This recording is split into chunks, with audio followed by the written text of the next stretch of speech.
Shallow people are unstable. I haven't came across one person in my life who was shallow and stable. Neither one of these can exist together because they're interaction junkies. They lure you with fun things to do. That's how they create a fake closeness with you. You'll notice after the third time hanging out with them, there's nothing beneath who they are, and you can't have fun all the time. Because being a responsible person, I have a full life that I have to upkeep.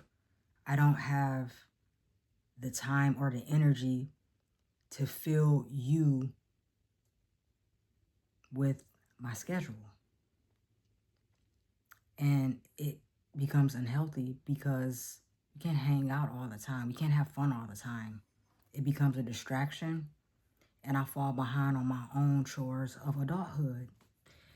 And the reason why they depend on you so heavily is because they're escaping from their own inner turmoil. They have abandonment issues, so they want to spend their time filling you in their schedule so they don't have to think about all the bad things or them worrying about you leaving them, because that's what everybody does. Everybody ends up eventually leaving them, not because people being mean, but because they put people in a corner and you have to choose between your wellness or theirs.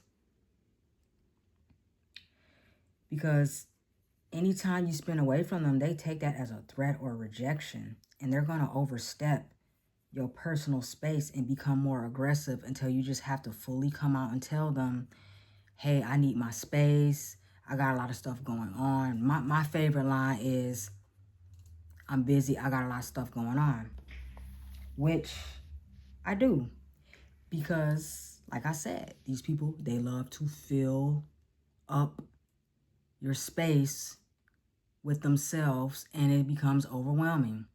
Now I have other things in my life that I have to attain to. So you're forcing me to have to look at you in a way where it's like, I don't really want you around. You're just a distraction at this point. You know, the fun was fun, but my life is not fun, you know? So they push into your personal space, become more aggressive with you. Now, this all depends, because if you haven't told them yet, and maybe you kind of set the tone hoping this person has some kind of like awareness or real good at picking up on social cues, especially when you get in your late 20s and up. At this point, you should have developed some kind of like natural environment skill to kind of pick up on other people nonverbal cues, you know.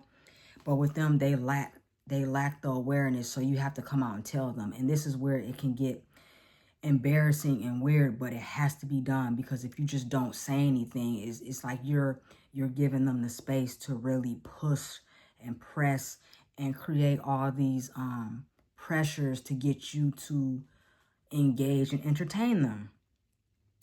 So when they become aggressive, you start to pull back, because like I said, you know, life isn't all about having fun. You know, you already had a life before you started giving them your time. So until you communicate with them, they're going to lack the social awareness, and then they're going to try to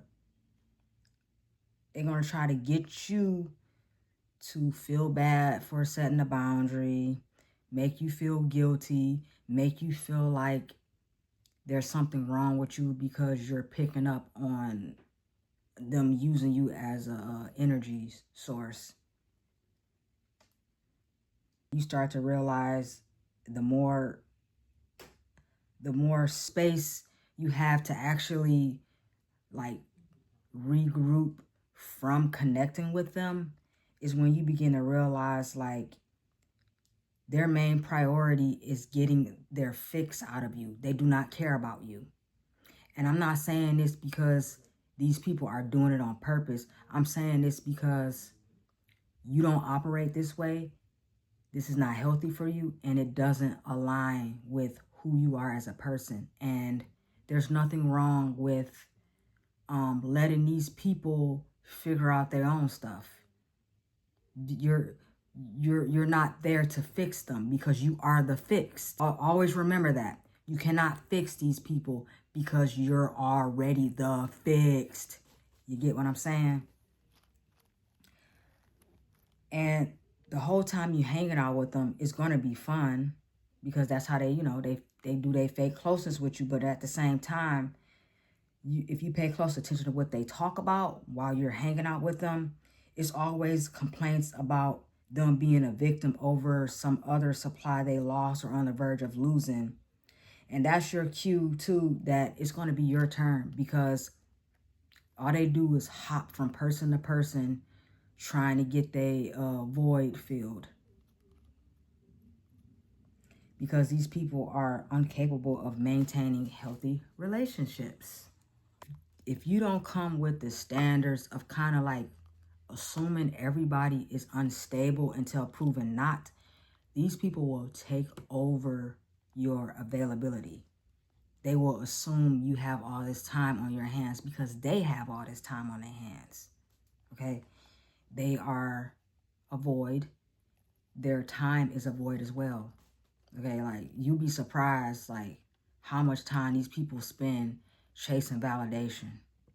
They're up all day, all night, texting people, calling people, manipulating, getting mad, complaining to their new supply about how this person not doing this and how this person not doing that and how this person's acting funny. Suddenly they just stop talking to them, you know?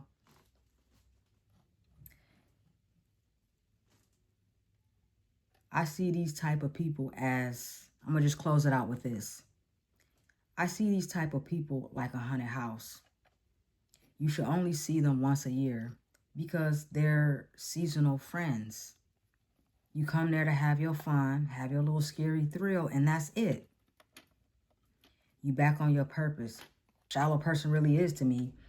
And if you allow them full access without vetting them properly, you will find out sooner or later that they're just a fair weather friend. The reason why I said fair weather friend is because they shouldn't be taken seriously at all. I don't care if you're dating this person, you're in a relationship with this person. If they shallow, they need to be seen as a fair weather friend. And you need to put them in the right box because they putting you in their right box every time. They won't like it, but if you hold your boundary, they will disappear and find a new person somewhere else to fix off of.